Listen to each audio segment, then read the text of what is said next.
현재 미국의 인플레 감축법 여파가 일파만파 지속되는 가운데 또 다른 전망이 등장하고 있습니다. 특히 미국에서는 이번 IRA 법안 집행 이후에 한국의 주요 산업들을 모두 가져가려는 움직임이 보이는데요. 미국은 한국에서 막대하게 돈을 벌어들이는 분야를 침투하고 노리고 있다는 것입니다. 이에 대해 일부 전문가들은 한국의 반도체 분야 같은 경우 비정상적으로 순이익을 많이 기록한 건 사실이라 말합니다. 삼성전자의 경우 분기별로 벌어들인 순이익이 10조 원을 넘는 경우가 최근 비일비재했습니다. 하지만 이것은 한국의 기술력 누적의 결과이고 누구도 따라올 수 없는 능력을 가졌다는 것이며, 여기에 최근엔 공급망 마비 사태 등 종합적인 상황으로 더욱 많은 순이익을 내고 있었던 것이죠. 그런데 여기서 인플레이션이나 경제적인 위기가 온 미국이 이러한 것들을 눈여겨보기 시작한 것입니다. 표면적으로는 중국 때리기라고 하지만 실제로는 한국에 막대한 이윤을 가져온다는 의도로 보입니다. 특히 미국에서 반응이 좋은 전기차 아이오닉을 제외하는 이번 인플레 감축법 법안이 그 예입니다. 세계 최강 미국은 지금까지 한국을 중국 견제용으로 키우며 적당히 절충무역을 하며 내버려 두었는데, 한국은 미국의 물건을 많이 판매하지만 반대로 군수물자나 각종 서비스를 많이 수입하며, 또한 동북아에서 한국의 지정학적 위치가 중요해 미국에서는 한국 먹거리를 크게 건드는 경우는 없었는데요. 미국 주요 언론인 블룸버그에 따르면 현대차가 앞으로 미국에서 소외될 가능성에 대해 거론하고 있습니다. 블룸버그는 지난해 미국 전기차 판매량이 5% 정도이나 2025년에는 23%, 2030년에는 무려 52%로 앞으로 절반 이상이 전기차로 급변하면서 미국 내 점유율을 크게 올릴 것으로 예상했습니다. 블룸버그는 기존에는 2030년쯤엔 전기차를 약 44%로 점유율을 예상했으나 이것을 대폭 수정한 것인데요. 이는 바이든 정부의 $7,500 보조금이 포함된 IRA 법의 위력으로 더욱 그 시기가 당겨진다는 겁니다. 그런데 블룸버그는 이것이 결국 테슬라, GM, 포드 등 미국 자동차 업체 3곳이 수혜를 보게 된다고 했습니다. 이 미국 브랜드들은 생산 비용이 급격하게 떨어지게 되고 결국에는 시장 점유율을 극대화하게 된다는 것입니다. 소비자들은 이들 브랜드에 익숙해지며 이들은 소비자들 데이터를 수집해 전기차 발전에 활용하게 됩니다. 전기차 시장에서 가장 중요한 것이 소비자들의 성향을 파악하고 차의 그 기능을 적용하는 것이라 할 수 있기에 미국 정부는 미국 완성차 업체에 향후 몇 년간 이들에게 엄청난 특권을 부여한 것이나 마찬가지인 것입니다. 이럴 줄 알았으면 차라리 현대차는 멕시코의 라인을 증설하는 게 나았을 뻔한 상황이기도 한데, 미 바이든 정부는 조지아주 현대차 착공을 확정지은 다음에야 IRA 법안을 서명하는 치밀함을 보였습니다. 여기서 엿볼 수 있는 것은 이제 미국이 중국도 뭐도 아니고 미국의 국익을 극대화하겠다는 움직임으로 상대적으로 덩치가 작은 동맹 밥그릇조차 앗아가는데 별로 거리낌이 없는 방향을 정했다는 것인데요. 일각에서 바이든이 중간 선거 이후에는 좀 나아지지 않겠냐는 이야기도 하고 있습니다만, 미국 주요 언론들은 인플레이션이 지속되고 경제 침체 우려로 바이 아메리카 정책은 오히려 강화된다고 말합니다. 그런데 이 가운데 이제 전기차, 반도체와 같은 분야뿐만 아니라 원전 이야기도 나오고 있는데요. 미국이 한국을 하청격으로 포함하고 자신들이 중심이 되어 수출하려는 움직임이 본격화되고 있는 것입니다. 그런데 이것이 매우 구체적이고 한국의 상상 이상으로 미국이 치밀하게 준비하고 있다는 것입니다. 우선 최근 폴란드 원전의 입찰이 시작되었고 한국이 이를 단독으로 수주할 기대감이 감돌고 있습니다. 폴란드는 한국의 최근 어느 다른 국가들보다도 형제국가에 가까운 이미지로 더욱 친근한데요. 방산으로 마음고생을 시키고 있는 여타 다른 국가와는 달리 25조 원가량의 방산 협력을 약속한 다음에 K2, K9에 이어서 FA50까지 본 계약을 진행하면서 한국과 착착 방산 산업을 진행하고 있습니다. 또한 이러한 나토에 속한 폴란드의 영향력으로 인해 일파만파 동유럽국들이 몰려오는 상황입니다. 슬로바키아는 전 세계를 대절해서 국방 차관 등 한국의 방산 제품을 둘러보러 방한한 상황입니다. 최근 열린 대한민국 방위산업전에는 약 30개국의 국방, 장차관급인 인사와 관계자들이 파견되었습니다. 업계에서는 반농담으로 되려면 이렇게 되나 싶을 정도로 현재 한국 방산에 대한 관심이 뜨겁다고 말하면서 전세계 4강으로 가는 것이 상상이 아니라 현재 거의 실현되고 있는 상황이라고 전하고 있습니다.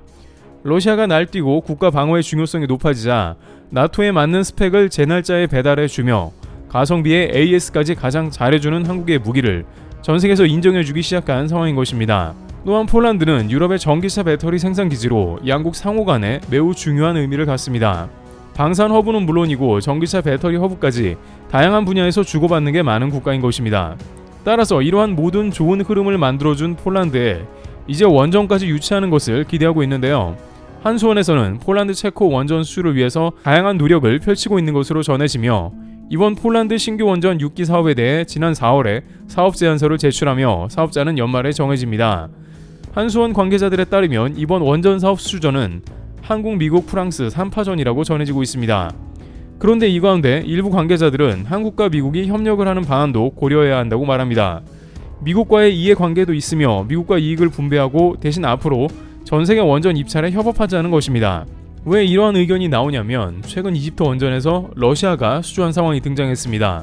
미국은 러시아를 견제하며 특히 원전에 러시아가 손대는 것을 지극히 경계하는 상황입니다. 이 이집트 원전에서 한국은 사실상 러시아의 하청을 받은 격으로 수주가 진행이 되었는데요. 따라서 한미가 협업을 하면 미국이 원하는 대로 러시아 세력도 몰아내고 한국도 더 많은 수주를 받는다는 것이죠. 그런데 이에 관해서 뜻밖의 한미가 동시 수주를 하는 경우에는 미국의 하청을 받게 된다는 의견이 나옵니다.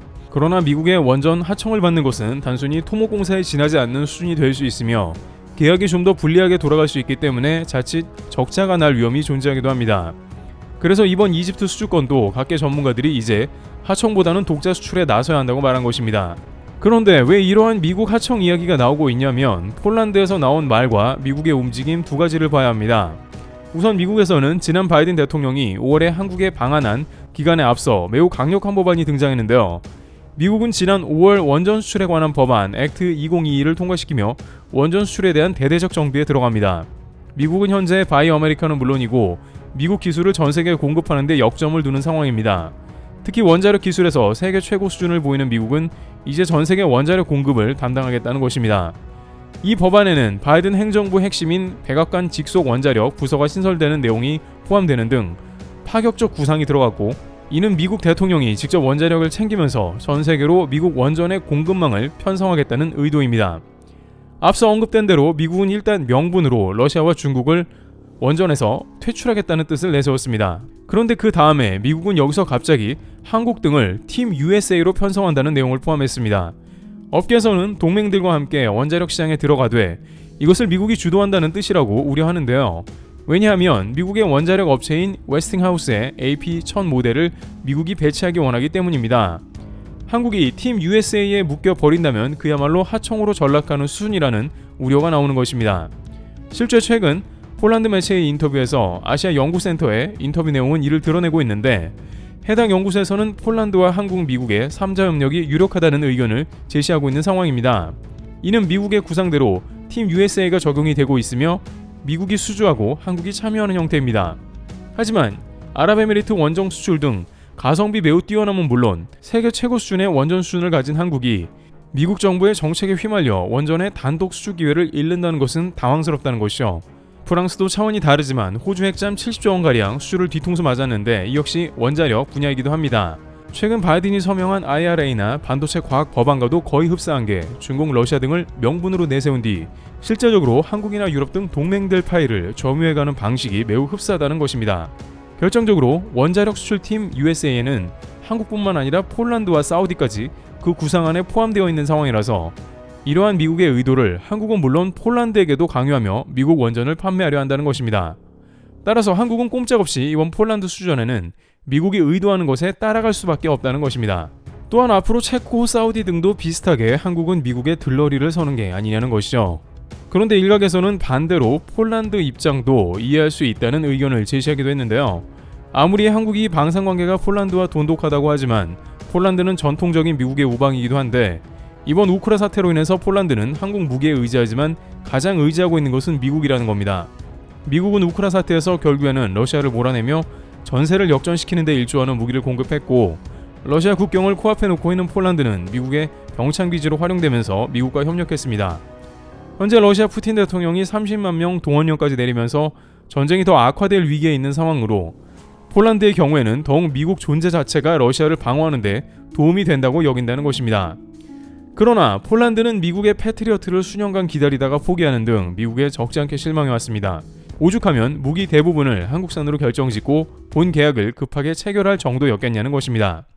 또한 원전은 한 번 건설하면 최소한 수십 년 이상 보기에 미국이라고 수주를 따놓은 당상이라는 게 없는 것이죠. 문제는 폴란드 정부가 한국이 좋다고 생각하더라도 미국의 원전팀 USA 구상을 무시하기는 어렵다는 것입니다. 이와 같이 미국은 원전 분야도 치밀하게 준비한 가운데 한국의 단독 수주를 어렵게 하는 모양새로 가고 있습니다. 물론 한국은 미국의 허가가 포함되어야 원전 수출이 가능하긴 합니다만 아랍에미리트 APR-1400도 한국이 단독 수출하는 등 한국의 이득을 지키면서 미국과 협력하는 방안도 존재하기에 이런 방식의 일변화는 바람직하지 않은 것이죠. 미국 국익을 추구하는 것은 좋으나 동맹의 희생이 따르는 것은 결국 각종 부작용이 발생할 것으로 보입니다. 트리블TV였습니다. 감사합니다.